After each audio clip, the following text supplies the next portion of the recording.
आपको विजयदशमी की बहुत बहुत शुभकामनाएं। मेरा नाम सुष्मेंद्र पटेल है और आप देख रहे हैं प्रत्यक्षदर्शी समाचार। आज लखनऊ में विजयदशमी की यात्रा निकाली गई, जिसमें सिख भाइयों ने बढ़ चढ़ कर हिस्सा लिया। भाजपा ने अपना सदस्यता अभियान भी चलाया और इसी दौरान उत्तर प्रदेश सिख संगठन के प्रदेश अध्यक्ष भूपेंद्र सिंह ने हमारे सहयोगी से बात की। सिख संगठन के अध्यक्ष ने जो कहा वो आपके दिल को छू जाएगा। क्या कहा, आइए दिखाते हैं। तो इसी के साथ मैं जुड़ जाऊंगा। सर, क्या नाम है? मेरा नाम भूपेंद्र सिंह पिंदा है। मैं उत्तर प्रदेश सिख संगठन का अध्यक्ष हूँ।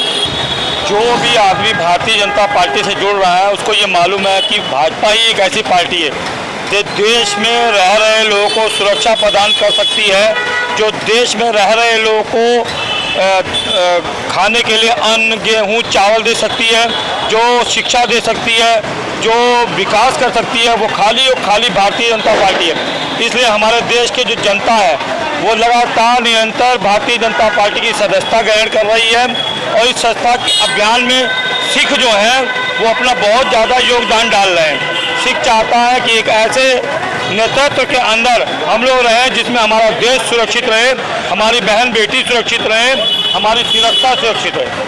अच्छा, सिख समाज एक बहुत बड़ा रोल प्ले करता है, एक बहुत बड़ा भूमिका निभाता है देश के विकास में। जैसे कि कहा जाता है 9% सिख है पर वो 100% टैक्स पे करते हैं। मैं आपकी जानकारी के लिए बता दूं कि 2% सिख हैं। 2% सिख हैं। सिखों का हमेशा एक ही उद्देश्य रहा है कि वो देश और कौम की सेवा के हमेशा तत्पर रहें।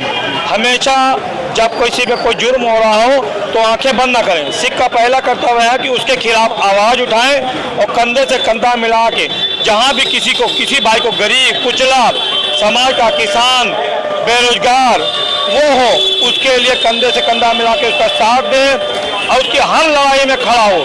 वही सिख असली सिख है। सिख वही है जो जुर्म देख के मुंह ना फेरे, जो उसके साथ बराबर टाकरा ले, उसी का नाम सिख है। और सिख जो भारतीय जनता पार्टी के साथ जुड़ा है वो इसलिए जुड़ा है, वो देख रहा है कि देश में जो अत्याचार, जो अन्याय, आए दिन जो लूट की वारदात होती थी उसको भारतीय जनता पार्टी ने कंट्रोल किया है। बढ़ती गुंडागर्दी को कंट्रोल किया है।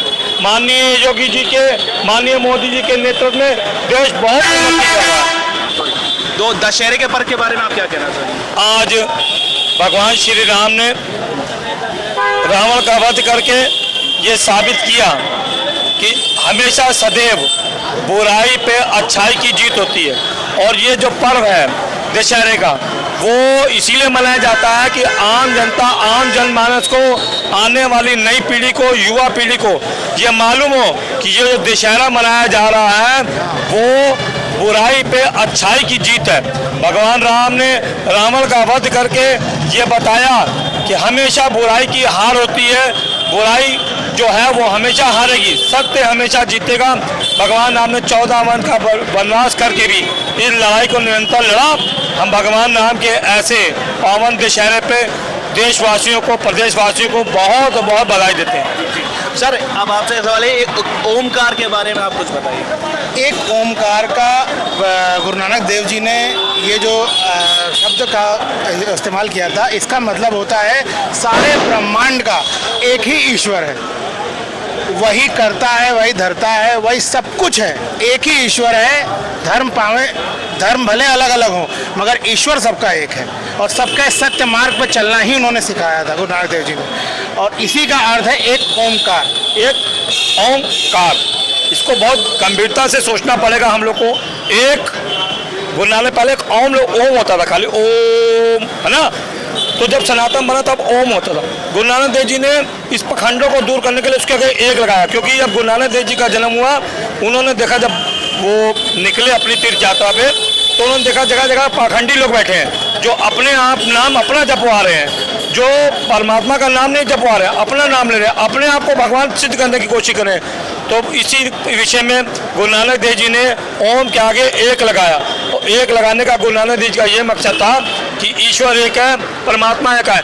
भले हम विभिन्न जातियों में पैदा हुए हैं, विभिन्न धर्मों में हैं, हम अलग अलग सबको मानते हैं, लेकिन उन सबका भी ईश्वर एक है जिसकी हम आराधना करते हैं। आप देखोगा भगवान राम जब भी तीर चलाते थे रावण में तो पहले धनुष को ऐसे करते थे, फिर वो बाण छोड़ते छोड़ते थे, तो वो उस ईश्वर की आराधना करते थे, उस परमात्मा को याद करते थे और तब वो वध करते थे, तब वो तीर बाण छोड़ते थे।